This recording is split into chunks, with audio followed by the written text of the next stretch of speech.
Muito bem, deixe-me ajeitar aqui. Olá, você que me segue no Rodrigo Silva Arqueologia. Eu estou de férias, mas não posso deixar de ter o nosso encontro periódico aqui no canal para falarmos um pouco sobre a Bíblia, sobre a Palavra de Deus e hoje especificamente sobre o livro do Gênesis. Mas não se esqueça do nosso convite sempre em todos os vídeos. Se você gostar do conteúdo, deixe o seu like, deixe um comentário na página, isso é muito importante.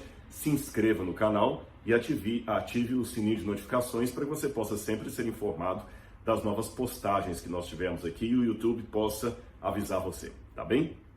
Hoje vou falar sobre a questão do Jardim do Éden, dilúvio e chuva. De acordo com o texto bíblico, chovia antes do dilúvio? Na verdade, são três perguntas. Será que chovia no próprio Jardim do Éden? Será que a chuva acontecia depois do pecado e antes do dilúvio? Ou será que a primeira chuva na terra só caiu na época do dilúvio? Esse é o assunto que nós vamos tratar hoje. Mas antes de entrar nesse tema propriamente dito, eu quero dizer que eu vou gravar alguns vídeos sobre o Gênesis. Você vai ver muitos vídeos sobre o Gênesis. E eu sei que muitos devem estar já imaginando, ele está falando isso por causa da novela da Record. Eu preferi explicar aqui no vídeo já de maneira geral a minha ligação com a nova novela da Record TV sobre o Gênesis, porque tem muita gente perguntando. Na verdade, a Record já fez um convite oficial para que eu fosse um dos historiadores que dão as coordenadas na novela, um dos revisores em termos de questão de história, de arqueologia, até algumas questões bíblicas também, teológicas ali, ou seja, um dos consultores na área de história, tá bom? Esse é o meu papel. Eu não sou o autor da novela, não sou o diretor da novela, sou apenas o consultor histórico junto com mais dois outros profissionais do Rio de Janeiro que estão ali também. E alguém pode perguntar, e por que essa parceria, Rodrigo? Aqui nós temos dois tipos de reação, geralmente, das pessoas. Algumas acham ótima essa parceria, falam assim, que legal, Rodrigo, você está ajudando a novela. Alguns até eu fiquei feliz pela confiança no trabalho da gente, porque eles disseram assim, agora que o Rodrigo está mostrando que ele é o consultor da novela, eu vou assistir. Vários escreveram isso. Outros se mostraram totalmente indignados. Mas por que você está se envolvendo com questão de novela, de teledramaturgia? Isso é horrível, o cristão não deve se envolver com essas coisas e tudo mais, etc. Ou seja, cada um tem a sua opinião. Eu vou explicar para vocês, eu espero que entendam e aqueles que discordam respeitem a minha decisão. Quando a Record propôs essa parceria, eu pensei bastante, consultei os meus superiores, então não tem nada feito debaixo dos panos, nada escuso, tá certo?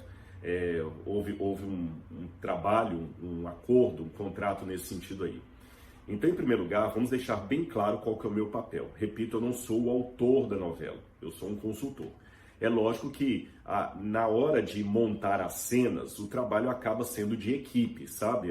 Os autores, especialmente a Rafaela, que é uma das principais autoras aí, uma das escritoras principais da novela, sempre estavam em contato com a gente, perguntando detalhes, minúcias, como é que era o leque da época. Eles abanavam, eles cumprimentavam dando as mãos, eles davam tchau na hora de ir embora, ou esse tipo de cumprimento não havia.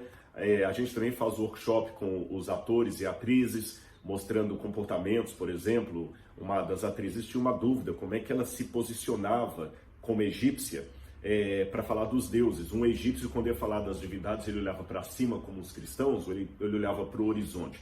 Então, todos esses detalhes nós fomos construindo ali juntos, vários nomes de personagens que não estão na Bíblia, mas que a licença poética obriga você a criá-los. São nomes também que a gente acabou contribuindo, sugerindo nomes. Às vezes os autores escreviam assim, olha, eu preciso de um nome de homem hitita para ser um general hitita. Eu preciso de um nome egípcio para ser um ministro do faraó da época de Abraão, quando Abraão vai para o Egito. Eu preciso de um nome de Canaã. Então, quer dizer, a gente tinha que fazer tudo isso. A cena da Torre de Babel, por exemplo, foi outro desafio, porque eles mandavam para a gente os textos. Eu quero essa frase aqui, para na hora da torre, da confusão de línguas, eles falarem. Então eu sugeri as línguas que podiam ser usadas ali, como o hitita, o garítico, sumeriano, e aí vinha agora a árdua tarefa de traduzir uma sentença em português para a língua original e ensinar os atores como é que pronunciavam aquilo ali e como é que eles podiam transformar aquilo ali numa interpretação muito, muito bem feita.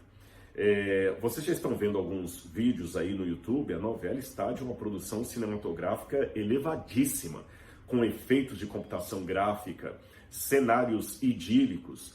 Ela era para ser lançada em 2019, mas devido ao Covid atrasou para 2020. A equipe começou a gravar no Marrocos, teve que voltar. Foi uma aventura isso aí, mas realmente estão entregando um trabalho muito bem feito para o público, tá certo? Muito bem feito. É 100% isento de erros? Eu digo que não, porque sempre tem uma falhazinha ou outra aqui. Uma vez eu brincando lá, até num workshop que eu dei para os atores e atrizes da Record, eu lembro que de uma das novelas, não sei se foi Os 10 Mandamentos ou José do Egito, não lembro agora, que numa cena apareceu um extintor no fundo, quer dizer, nem o diretor percebeu, nem o pessoal de arte, nem os câmeras, apareceu lá um extintor no fundo. Então sempre tem um errinho aqui ou outro ali. Mas o que podemos fazer para dirimir a novela de erros históricos e bíblicos foi feito, tá bom? Agora, existem algumas questões bíblicas que nós temos que levar em consideração que dizem respeito à licença poética. Coisas que a Bíblia não diz claramente, mas para você construir uma trama, você tem que ter aquela licença poética, criar diálogos, alguns personagens a mais, que a Bíblia resume, às vezes uma história, às vezes uma história de Abraão lutando contra o anjo dá um parágrafo, um capítulo da Bíblia, você tem que destrinchar aquilo um pouco mais. Algumas coisas nós temos que atualizar um pouquinho, até com algum anacronismo, para que fique interessante para o público, né? Então tudo isso foi feito. Mas eu sei que muita gente deve estar perguntando, tá, Rodrigo, beleza, você está falando aí das novelas, do possível erro, de onde não há erro, da seriedade histórica, da qualidade da produção, mas a pergunta ainda fica no ar. Por que você foi se envolver com esse projeto? Bem, em primeiro lugar, deixe-me deixar claro para vocês que não se trata de uma substituição da leitura da Bíblia, tá bem? Se você vai assistir a novela da Record para não ler a Bíblia, então eu vou ficar muito frustrado. Eu, e tenho certeza, todo mundo que participou dessa superprodução. O objetivo da novela não é substituir a leitura da Bíblia. Não é usar a novela agora como momento de devoção a Deus. Não é isso. A novela é, entre outros motivos, um estímulo a mais para que você possa ler a Bíblia. A Bíblia é o livro no qual a novela se inspira. Então você tem um motivo a mais para ler a Bíblia a partir da novela. E isso já aconteceu em outras novelas da Record. Muitas pessoas, olha que interessante, agora eu quero começar a ler a Bíblia. Aliás, eu ouvi isso até de alguns atores ali, algumas atrizes também. Olha, interessante, eu nunca tinha lido o Gênesis. Eu comecei a ler por causa do personagem que me contrataram para fazer, o papel que me contrataram para fazer na novela. Mas eu quero estudar mais a Bíblia agora. Então pronto, se as pessoas começam a ler a Bíblia, a estudar a Bíblia, até para checar o que da novela é bíblico, o que é licença poética, ótimo, é isso que nós queremos. Uma segunda razão, se muitas pessoas, ao assistirem a novela, mesmo que não seja a Bíblia, a palavra de Deus, mas está fazendo uma referência à história da palavra de Deus, se uma pessoa, de certa forma, tiver um encontro com Deus a partir da novela, por que não aproveitar isso? Nas novelas anteriores, há relatos lá de pessoas que estavam para se suicidar e desistiram do suicídio porque assistiram a novela Jesus. Que ótimo! Eu não sei quantas pessoas desistiram do suicídio porque leram ou assistiram um filme de Nelson Rodrigues. Desculpem os que são apaixonados por Nelson Rodrigues, mas é uma verdade.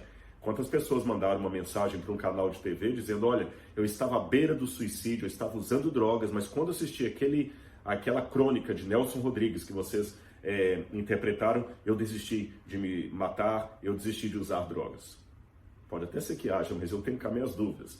Agora, uma novela bíblica remete a uma trama, a uma história que tem a ver com a história da redenção. Aliás, eu falei isso também para todos os atores e atrizes ali. Falei, gente, vocês estão interpretando Bíblia. Eu sei que muitos de vocês têm experiência de dramaturgia muito longa. Eu não vou ensinar dramaturgia para vocês, que não é minha área. mas vocês estão fazendo um papel inédito, vocês estão interpretando Bíblia. Então, esqueçam praticamente todo o conceito anterior de teatro. Agora vocês estão atuando numa mensagem, numa história que transforma vidas. E eu vi muitos concordando, até emocionados ali diante dessa fala, tá bem? E com essa questão de participar ou não numa questão teatral, ou como eu falei, de dramaturgia, isso é uma polêmica que tem em muitas igrejas. Sejam elas pentecostais, neopentecostais, protestantismo clássico. Eu lembro, falando da própria igreja adventista, que espelha a realidade de outras, em 1927 ou 29, se eu não me engano, o Emmanuel Missionary College dos Estados Unidos, que hoje é a Andrews University, ganhou de presente uma máquina daquela Super 8 e com um filme sobre a manufatura do petróleo. E eles então inauguraram essa máquina Super 8 apresentando um filme da manufatura do petróleo, ali no seminário teológico do Emmanuel Missionary College. Houve um abaixo-assinado de professores e alunos do seminário, mandando devolver aquela máquina Super 8 e não exibir o filme sobre a manufatura do petróleo, porque isso era trazer o mundanismo para dentro da universidade, era trazer o cinema para dentro da universidade. Para você ver como as coisas mudam. Hoje, a Igreja Adventista tem um canal de TV que é a Novo Tempo, percebe? E até produz filmes também, alguns filmes como um que foi feito na Amazônia, o filme A Última Batalha, perdão, que foi produzido por alguns.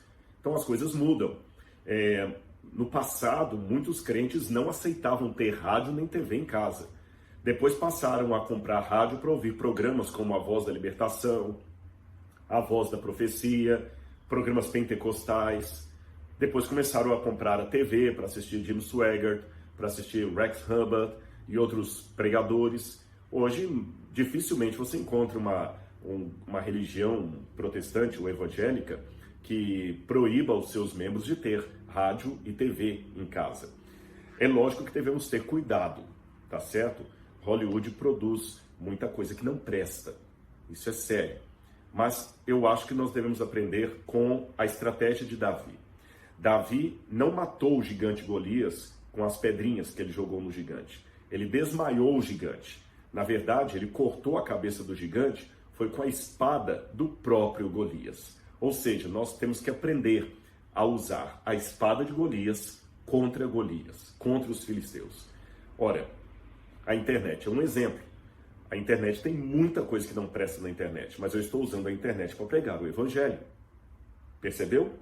Eu lembro até que uma vez, até o tema era essa questão da novela mesmo, alguém de maneira muito assim, até desrespeitosa, colocou, não sei onde a igreja vai parar com isso e tudo mais, e outro colocou assim, olha, você está dando um mau exemplo, Rodrigo Silva.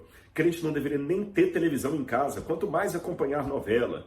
Aí eu falei, olha, se for olhar pelo seu raciocínio, o crente não deveria ter televisão e nem estar inscrito em rede social, porque para você estar comunicando aqui no Instagram, você também tem uma conta no Instagram e tem um celular e está plugado aqui.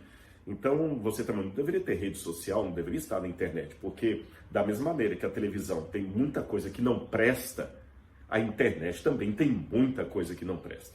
Agora, sim, em meio ao tanto de coisas que não prestam na internet, você está assistindo esse vídeo, porque você também não pode, na TV, que tem muita coisa que não presta, assistir algo que traga bons exemplos morais. Percebeu? Outra coisa que eu queria chamar a atenção.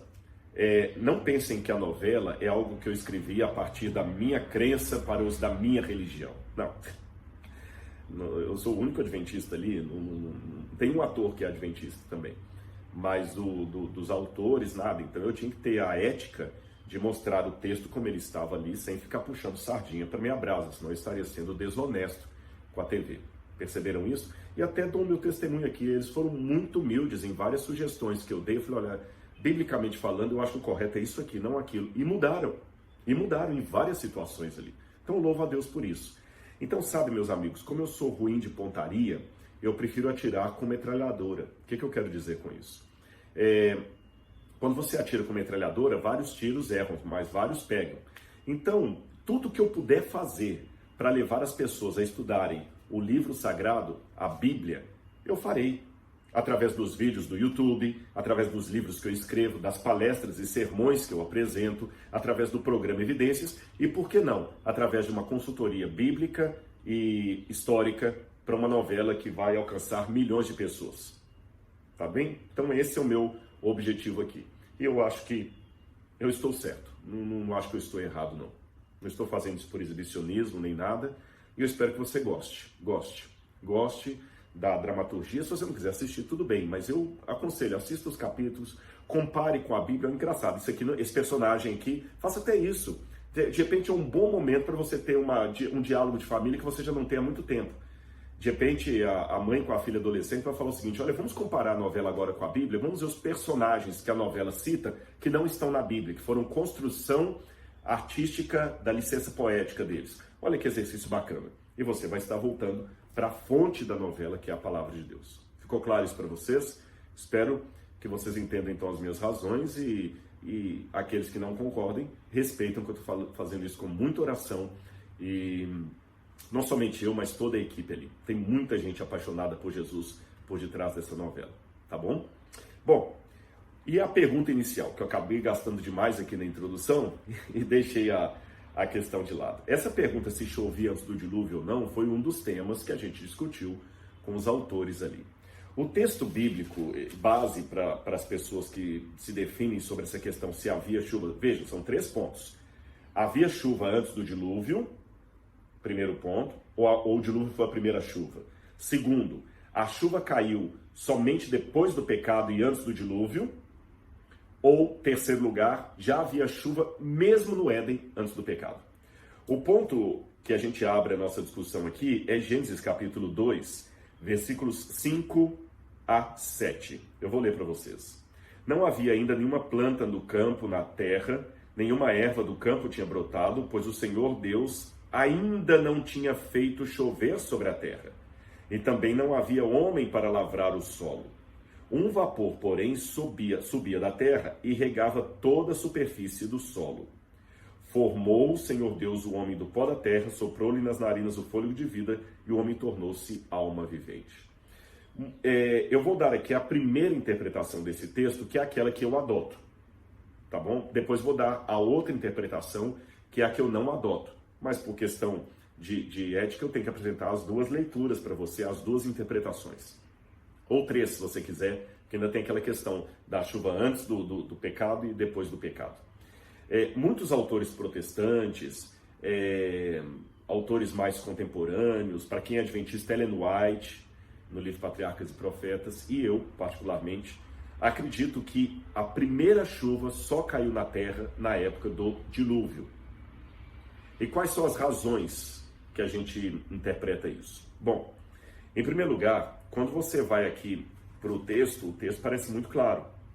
O Senhor ainda não havia feito chover na terra e havia apenas um vapor que subia e regava toda a superfície do solo. Então dá a entender que a primeira chuva só caiu na época do dilúvio.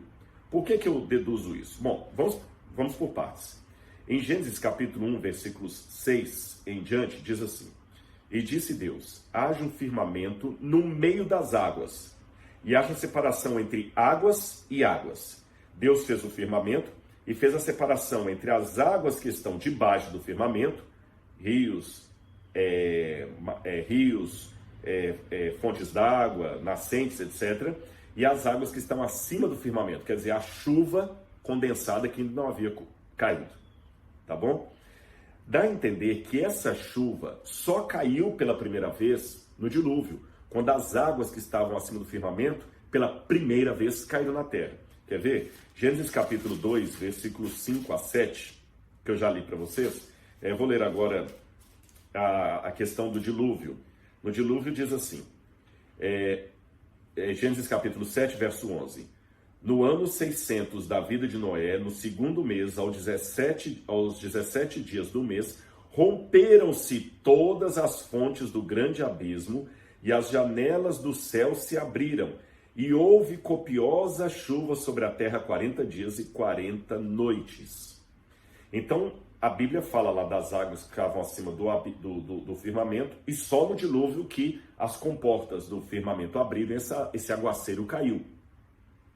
Não fala de nenhuma outra situação entre a criação e aqui que essas comportas do firmamento houvessem aberto. No verso 4 também coloca isso de maneira bem clara. Porque passados ainda 7 dias, disse Deus a Noé, farei chover sobre a terra 40 dias e 40 noites, e exterminarei da face da terra todos os seres que fiz. Então parece que Deus só fez chover 7 dias depois que Noé havia entrado na arca. Outro indício que nos leva a entender que essa chuva foi inédita é o capítulo 9 de Gênesis, verso 12, que diz assim: E disse Deus, falando do arco-íris, este sinal da aliança que ponho entre mim e vós, e entre todos os seres viventes que estão convosco por gerações perpétuas. O meu arco tenho posto nas nuvens, e ele será por sinal de haver uma aliança entre mim e a terra. Então parece que o arco-íris só surge depois do dilúvio, então realmente é uma coisa que mostra que o dilúvio foi a primeira chuva na terra. Quando a gente vai para Hebreus capítulo 11, verso 7, você tem uma outra passagem aqui. Diz assim, ó: Pela fé, Noé, divinamente avisado das coisas que ainda não se viam, e sendo temente a Deus, preparou uma arca para a salvação de sua casa, na qual condenou o mundo, tornando-se herdeiro da justiça, que é segundo a fé. Então diz que Noé foi avisado de coisas que ainda não se viam. E ele foi avisado de quê? Da chuva. Então dá a entender que não se via chuva, porque ele foi avisado de coisas que ainda não se viam.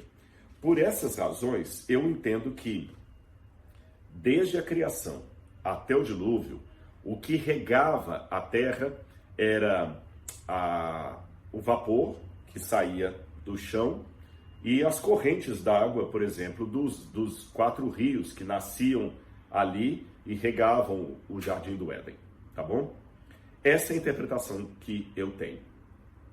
Agora, ponto, parágrafo.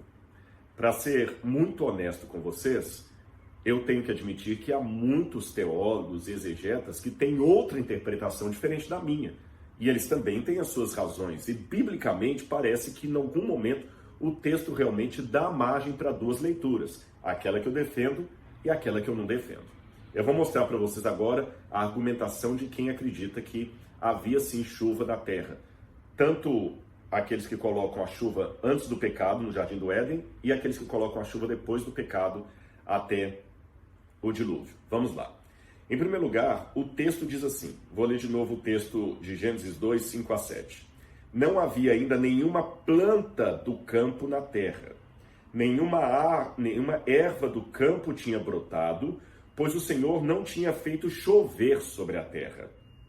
Ora, eu estou argumentando agora daqueles que acham que havia chuva antes do dilúvio, tá bem? Se isso aqui significa que não havia chuva antes do dilúvio, então tem um problema. Por quê? Porque diz, e também não havia homem para lavrar o solo. Ora, se essa erva do campo só brotou depois que o homem lavrou o solo, como é que eu explico então Gênesis capítulo 1, versículo 11, que diz assim, produza a terra relvas, ervas que deem semente e árvores frutíferas que deem fruto, segundo as suas espécies, segundo sua semente, esteja nele sobre a terra. E assim foi. Isso aqui aconteceu, pessoal, no terceiro dia. No terceiro dia, Deus mandou que houvesse ervas no campo. O homem e a mulher só foram criados no 6º dia. Então, já havia sementes e ervas antes do ser humano. Perceberam? O que a Bíblia quis dizer então quando diz assim, porque o Senhor não tinha feito chover sobre a terra? O que provavelmente muitos interpretam são o seguinte, que nos primeiros dias havia apenas uma névoa cobrindo a terra, nos 3 primeiros dias, tanto é que o sol só vai aparecer no 4º dia. Essa névoa, de certa forma, até tapava o sol.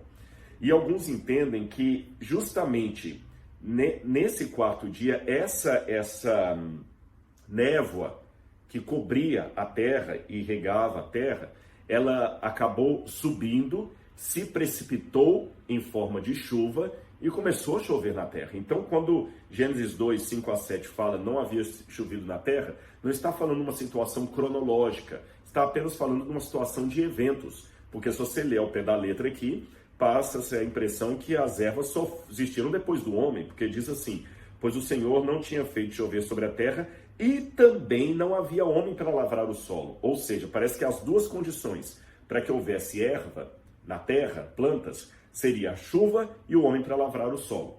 E não é bem assim. Aqui a questão não é cronológica. Percebeu o argumento? Segundo, o homem foi lavrar o solo já no jardim do Éden. Porque no capítulo 2, verso 15, diz assim, o Senhor Deus tomou o homem e o pôs no jardim do Éden para lavrar e o guardar. Então o homem já lavrava o jardim do Éden antes do pecado. O que aconteceu depois do pecado é que o lavrar da terra foi agora combinado com uma sensação de suor e cansaço que não havia antes. Mas o homem já lavrava o jardim antes. Ora, se o homem já lavrava o jardim antes, por que a chuva também não podia cair antes?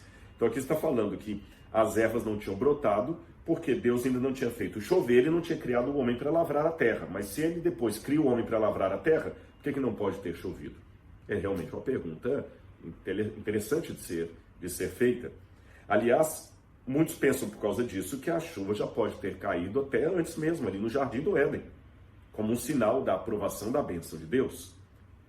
Outro detalhe também curioso, alguns ainda colocam um adendo aqui, achando que quando diz que ainda não havia homem para lavrar o solo, está dizendo o seguinte, a terra tinha vegetação. O único lugar que não tinha vegetação ainda era o jardim do Éden. Então, como se Deus criasse a terra com vegetação, mas o jardim ainda não, porque não tinha criado um homem para lavrar a terra. Depois que ele cria o homem, ele lavra a terra e aí passa a chover. Esta é uma interpretação que muitos têm. Aliás, essa questão que quando fala aqui no texto, né, um vapor, porém, subia da terra e regava toda a superfície do solo, se você olhar Jó, capítulo 36, verso 27, você vai ver um texto que fala assim, olha, ele, Deus, reúne as gotas das águas e do seu vapor as destila em chuva. Vapor, a mesma palavra que aparece aqui no Gênesis, tá bem? Um vapor subia da terra e regava toda a superfície do solo. Jó diz, ele reúne as gotas das águas e do seu vapor as destila em chuva. Então muitos pensam que esse vapor que...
já provocava alguma chuva antes do dilúvio, e talvez até mesmo antes do pecado, e a única coisa que o dilúvio trouxe de novidade foi justamente o aguaceiro, a água vindo com a ira de Deus, destruindo a humanidade, os seres vivos e tudo mais que havia.